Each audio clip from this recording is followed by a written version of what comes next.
Alright, this subject matter is very sensitive, very serious. It applies to all of us, but with this particular video, I am specifically talking to the sisters, the ladies, the mothers.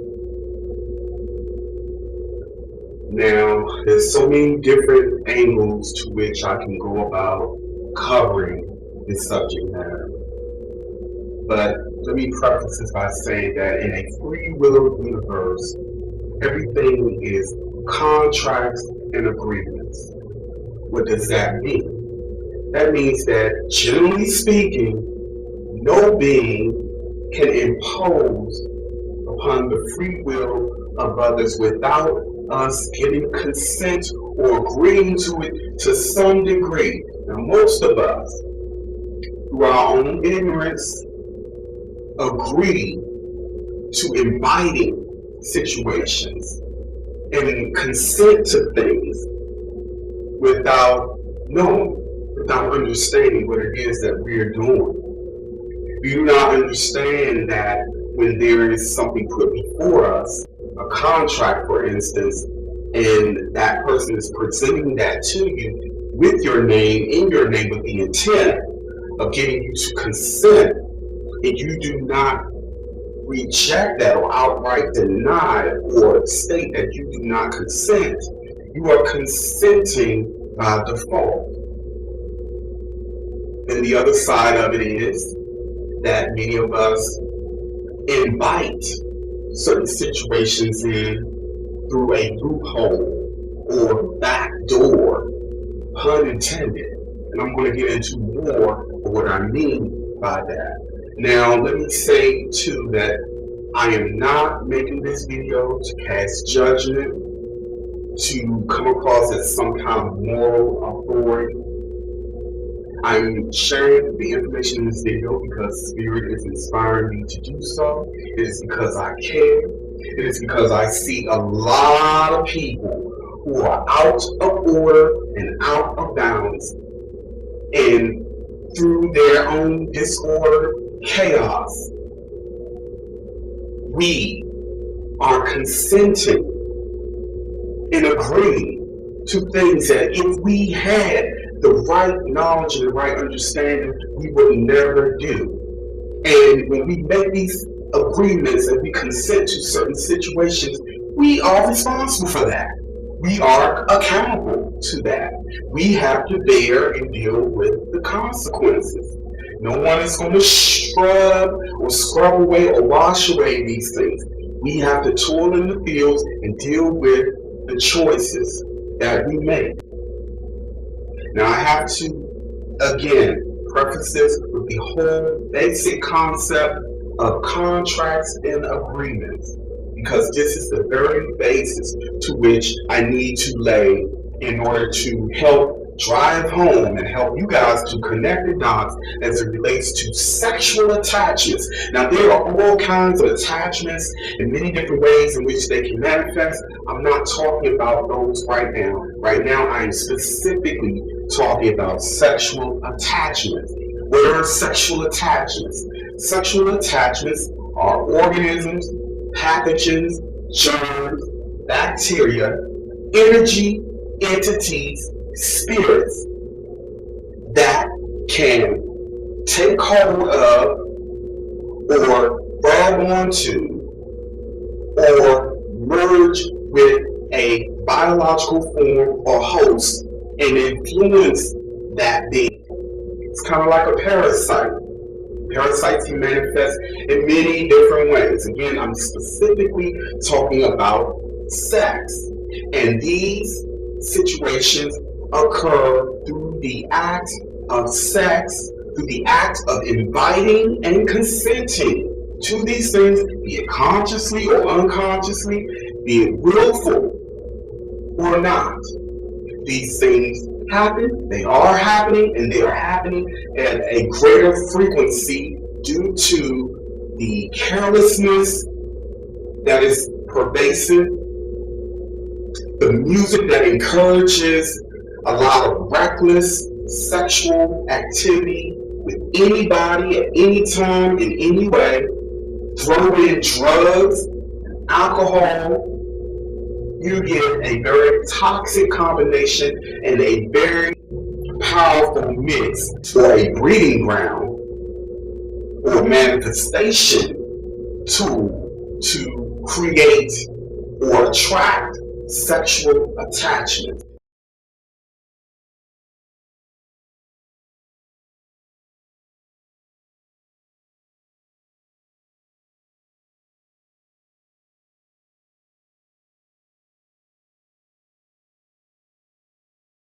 Now, before sexual attachment can become a part of our spirit or spiritual force, or life force, or biological form, we have to already have a predisposition, a signal, a frequency, an energy to attract this to begin with.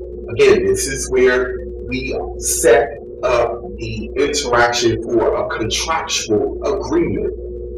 So, for instance, if someone is highly charged and highly sexual and is not strong in their mind to keep that in check, we are basically opening ourselves up to invite one contract, one agreement after another. And when that contract or that agreement presents itself, and if we are under the influence of drugs and alcohol, we are far more likely to lower our inhibitions and invite or agree to the sexual attachment. Alright, now allow me to give you a very common scenario and example of what I had just explained in order to drive home this point a bit further. Let's say that you and some friends are at a popular nightclub. You had some drinks, got a buzz. You are on the dance floor. The music is loud and pumping, and the crowd is hype, and the combined energy is rushing all throughout your body. You are having the time of your life.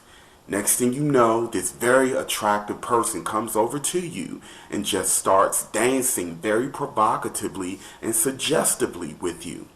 Your first inclination is to get into the posturing by turning around, bending over, and grinding against this person until you both become intensely and heavily aroused. Before you know it, you both find yourself either in the restroom having unbridled sex, or they ask if they can come home with you or you come home with them. Both parties knowing what is going to happen. In this scenario, you were presented and offered the moment the person walked up to you and began dancing provocatively. That was the initial offer. Then the person presented an opportunity for sex with them and you agreed. At that moment, you just made a verbal and spiritual contract with that person. The moment you had sex with this person, you have in that moment sealed the deal. Not knowing all of the fine print, so to speak, that this person constitutes or has around or within their person. Yet and still, in this scenario, you have consented to potentially receiving a sexual attachment. You see? There are many different ways in which this could happen, but I'm specifically going to dedicate a majority to this video to the attachments that most of us cannot see with the human eyes. The human eyes are very limited in decoding what is really going on around us. We have been conditioned heavily, we have filters on. However, those of us, for whatever reason, as I always say, have a heightened sense of perception, those of us who are sensitive, who can decode and pick up on these things. Now, I am going to read an excerpt from this article that measures sexual attachment in a way that the scientific community has done thus far. This study will make you think twice about who you are getting into bed with. It's the name of the article. And if you want to read this article in its entirety, I'm going to put the link underneath this video for you to follow. Scientists have discovered that a sizable minority of women have Y chromosome gene sequence in their blood. This is interesting because, as you may know, Y chromosomes are the chromosomes that belong to men. So ladies, what are they doing there? Where did they come from? An obvious answer would be from pregnancy with a male son. Every woman who has been pregnant still carries cells from their fetus within their bloodstream. Cells from the pregnancy will reside within the mother's bloodstream and organs for the rest of her life. Even if the pregnancy was terminated, or if there was a miscarriage, these said genes would remain with the mother. There is a name for this so-called condition. It is called microchimerism, which is named after the Greek chimera, a mythical, monstrous, fire-breathing animal that is composed of parts of three animals: a lion, a snake, and a goat. Okay, so that explains it. Well, at least it does for the women who had given birth to sons. But what about the women without sons that still had male cells in their bloodstream? This called for a study that was done by immunologists at Fred Hutchinson Connor Center in 2004. In this study, they took samples from 120 women who had never had sons. They found that 21% of these women had male DNA. The women were then categorized into 4 groups according to their pregnancy history. Group A had only daughters. Group B had 1 or more miscarriages. Group C had induced abortions. And Group D had never been pregnant before.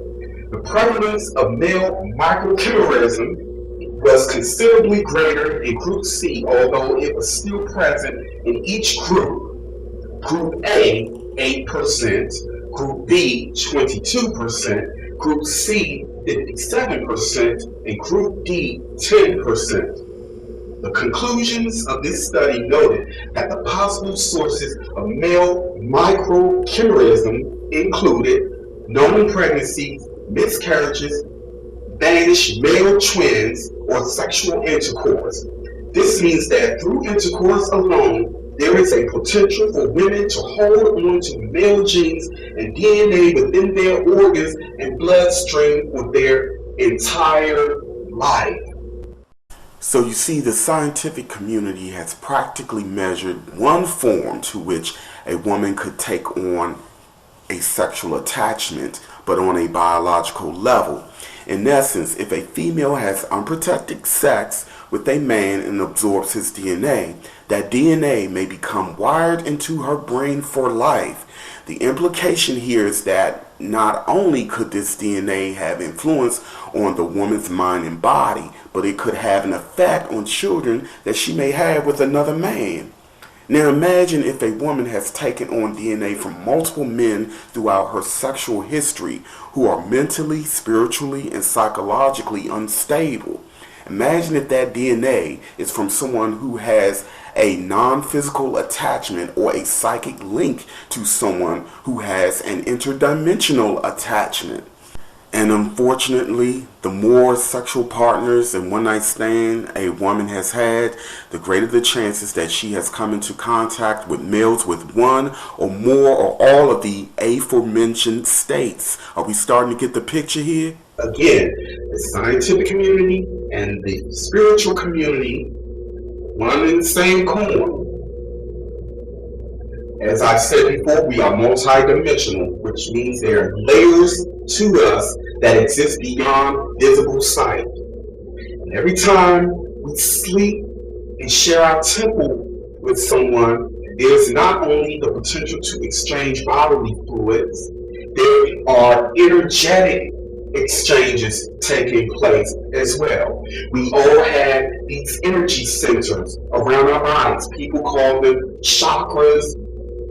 Some people call them vortexes. It doesn't matter what we call them. These are centers to which exchanges occur when we open our vessels or share our bodies with one another.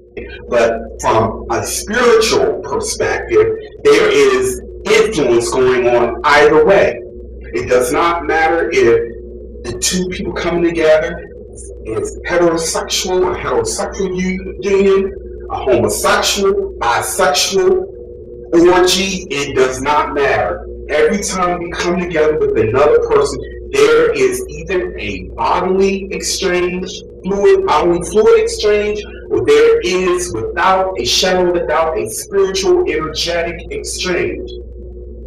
And so what does this mean? That means that we take on the characteristics, the energy, the psychic cords of those that we are sleeping with, and everyone that they've slept with, and so on and so forth.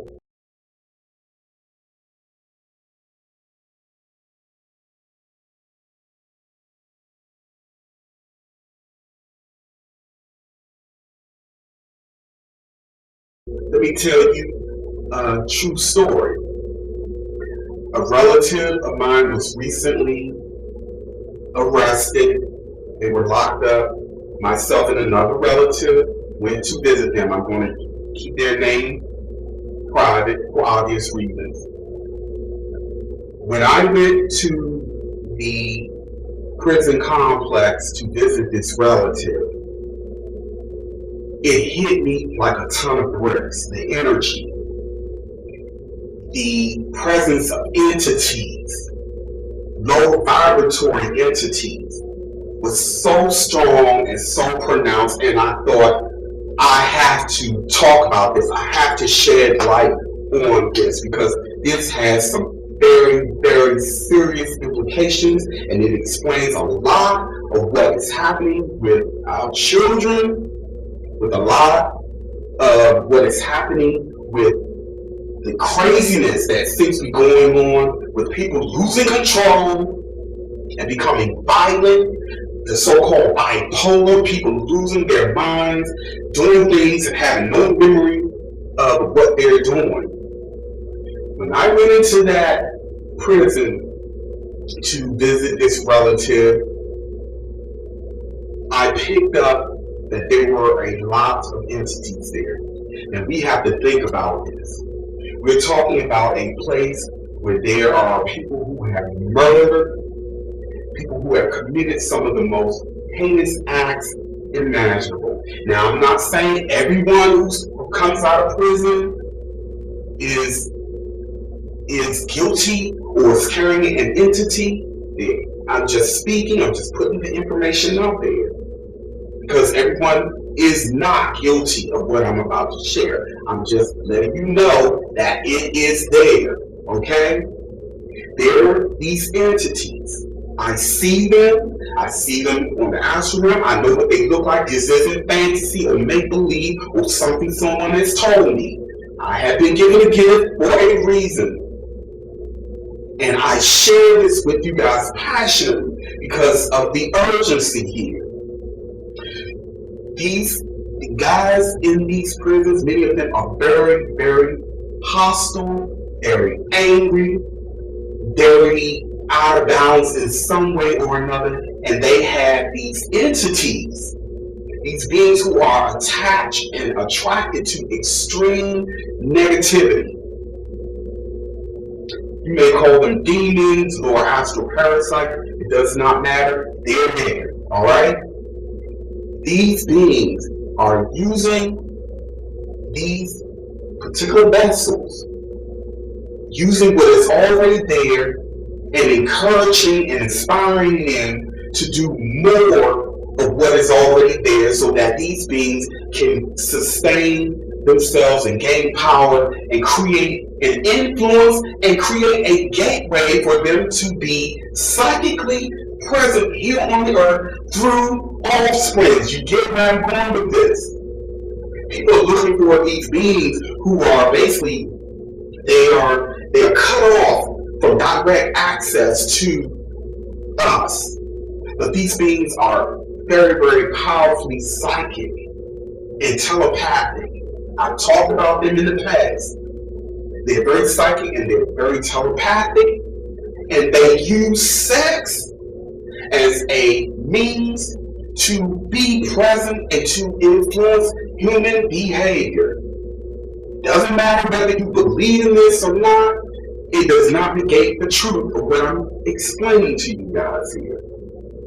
So, what happens in the prison? There is gay sex going on in the prison. Let's be real about it. It is happening. Let's not be naive here. There are rapes occurring in the prison and even in the jails. Okay? May not be as frequent as it is in the prison, but it's there. And those entities are there because they know that it is a basically great breeding ground for them to get their workings out into the masses. Now these beings latch on to certain beings, especially those of us who are very, very hostile and extremely out of bounds. Those who get out of the prison come out. They usually have multiple lovers.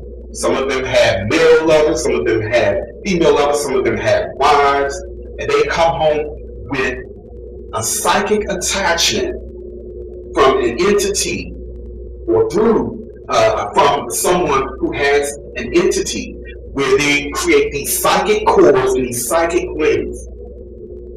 And the mothers, many of you women, sisters, the mothers of our civilization are not aware of the fact that you may be laying down with someone who has a psychic cord to a very powerful, low vibratory astral entity or being. And when there's pregnancy involved, there is a psychic connection being made to the child. Do you guys see what I'm saying? Where I'm going with it and the implication here? This is very serious. This hit me like a ton of bricks. People are expecting these so-called demons or these beings to manifest as real as I'm sitting here talking to you into this world. No, they are creating psychic cords to be present through the children, through the offspring, through the souls and the beings that we summon who are already on the frequency that matches the DNA and the genes that we are creating with a particular being who is out of balance, who is under the influence. Think about this. It's very, very serious. The implications are very obvious. So when we are looking at someone because they had swag and they had tatted up, we're not looking at what is really behind that being.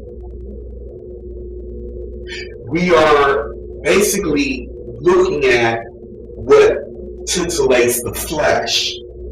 We're not making a conscious and thoughtful discernment when it comes to that person. Some of us just don't know any better, but many of us do know it, but we still throw caution to the wind. Because again, there are those of us who are smoking and drinking and under the influence. Some of us hate ourselves. We don't love ourselves. We don't think we're worthy of love. And this just makes this situation all the more complex and all the more likely. Now, who's most at risk for sexual attachments? We all are if we are sexually active. But those who are at the highest risk are those of us who are promiscuous, those of us who have sex under the influence of drugs and alcohol, because remember, when we are high or not in control of our minds, our inhibitions are greatly lowered, and it makes it that much easier for these entities to create a psychic cord and influence us and create this domino effect where we are basically out of control, sleeping with and having sex with anybody who will look our way. Those of us who are in tremendous fear and out of balance are very susceptible to these sexual attachments as well. You know, trauma from childhood sexual abuse, for example, and rape can make us very vulnerable to attachments as well, but I may speak more on this layer of attachments at a later time. I must emphasize some points as it relates to those who are using drugs, alcohol, or any other form of brain and or mind altering substances, particularly during or before the sex act. Not only are our inhibitions lowered when using mind-altering vices during sex, which can and does increase our risk of acquiring blood-borne infections, but we disconnect from our higher mind and intuitive center, and this makes it that much easier for a psychic parasite or vampire to latch onto our consciousness. This is also a perfect method to lure us into consenting to agreements that we are not fully cognizant of. And as I said, the way these sexual attachments work, they latch on to usually the base chakra, where the reproductive organs or the areas of sexual stimulation where it is most pronounced, and they latch on to that, and they work through blood. They work through semen, which is concentrated blood. They work through the period of the woman, blood. They work through a cracked psyche. They work through a cracked aura. This is where the energetic connection comes in, or a cracked or broken soul. And again, the only way that they can do what it is that they do, we have to invite them in, and it does not matter if we are consciously aware of this invite or not. This is all more reason why we should spend time expanding our awareness and expanding our consciousness, because as we expand our awareness and our consciousness, we will just tap into and just know these things. But if we're not feeding the mind and expanding it, we are, again, very susceptible and very vulnerable to these attachments. So those who are not discerning, who are smoking, drinking, being promiscuous, having unprotected sex with any and everyone, and even if we are having protected sex, there's still that energetic exchange that's going on. So using a condom and using protection does not shield us from these particular attachments.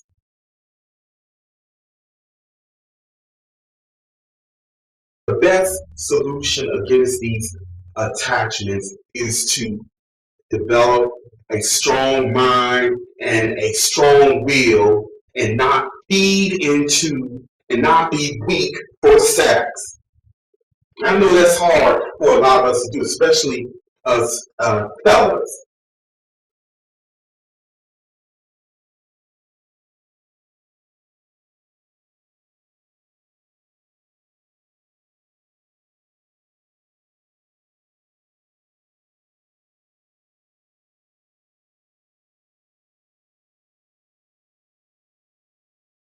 You have to really exercise mind control, your mind control, not some external mind control.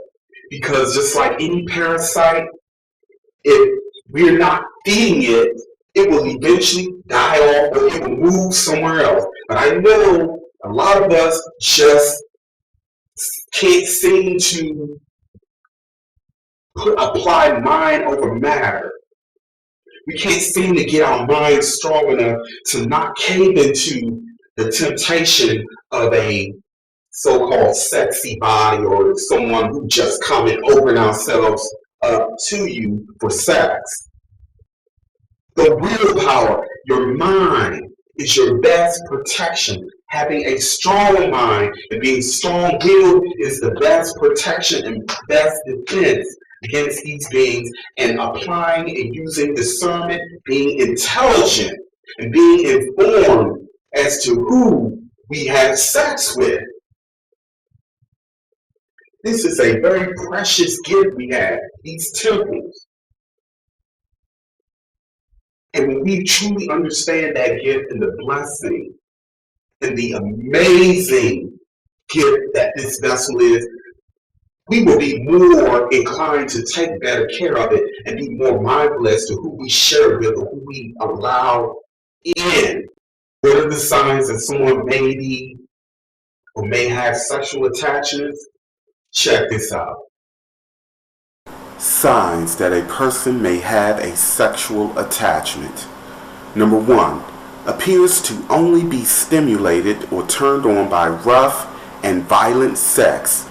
Be particularly aware of those who like to choke their partner and brag and boast about beating up the ass or pussy. Number 2, hypersexually active, constantly seeking a new sex partner. Number 3, loves to have vaginal or oral sex with a woman while she is on her period. Turned on by the look, feel, and smell of blood. Number 4, one who becomes very hostile and agitated when they are sexually rejected. Number 5, will cut or mutilate themselves, exposing blood again, or their partner in order to get off or ejaculate. Number 6, will insist upon putting their bodily fluids inside of or on their sex partners, transfer of DNA like codes. Number 7, obsessed with sex with multiple partners to the point of losing control of their personal life and responsibility, usually addicted to prostitutes and pornography. Number 8, desires sex but can't seem to get turned on or aroused when love and affection is shown by their partner.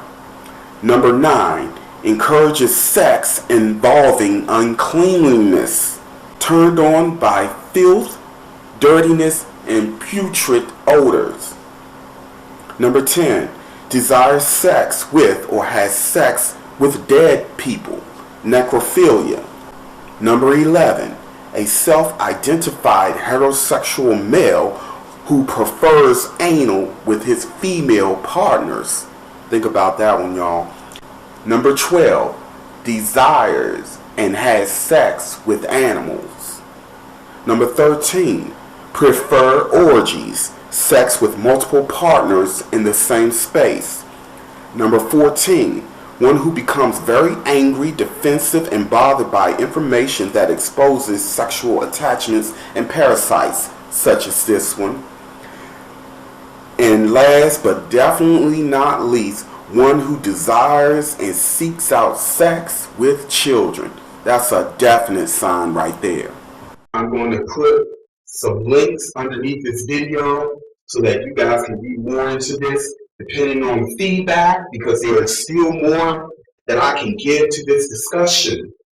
But I don't want this video to be too long, because a lot of us have very short attention spans. But I need you guys to share this video, especially with the women, the ladies who have yet to have children, or the women who are considering having children. I especially need for the sisters to know what is going on so that we can make better, more informed decisions as to who we share our body with and who we choose to reproduce with. Again, everything is contract and agreement. We have a choice. Don't let the weakness of the flesh overpower the strength of your mind.